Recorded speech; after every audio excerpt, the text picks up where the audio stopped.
ভাই তোমাদের সকলকে বলছিলাম না, আপডেটেড নিউজ এখান থেকেই পাবা, ঠিক আছে, ছোট বড় যাই হোক না কেন, ঠিক আছে। তো আজকে যে বিষয়ে কথা বলবো সেটা হচ্ছে কিছুক্ষণ আগে, মানে কিছু ঘন্টা আগেই, মানে এখন যেটা নিউজ চলতেছে, ঠিক আছে, মৌলভীবাজারে এক নারীকে অপহরণের চেষ্টা, ঠিক আছে, মৌলভীবাজারে এক নারীকে অপহরণের চেষ্টা। ওকে, তো ভাই যারা জানো, ঠিক আছে, তারা তো জানোই, আর যারা জানো না তারা এবার জেনে যাবা। ওকে, তো এখানে দেখতে পাচ্ছ যে নারীকে, সে নারীকে অপহরণের চেষ্টা করা হয়েছিল, ঠিক আছে। তো আমি যে ঘটনার কথা বলছি এটাই হচ্ছে সেই ঘটনা, ঠিক আছে। তাও ভালো হয়েছে ভাই যে কিডন্যাপ মানে অপহরণ করতে পারেন, ঠিক আছে। তো এইটা কেন করা হলো, কিসের জন্য করা হলো ভাই, কোনো প্রতিশোধের উদ্দেশ্যে বা বিনা কারণে, বা কোনো তো একটা কারণ আছে, ঠিক আছে।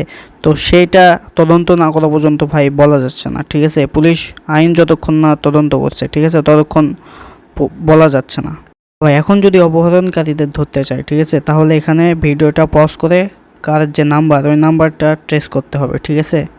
তাহলে জানা যাবে যে কে, মানে গাড়িটা কার, ঠিক আছে। তাহলেই তো বোঝা যাবে ভাই কে মানে চেষ্টা করছিল অপহরণ করার, ঠিক আছে।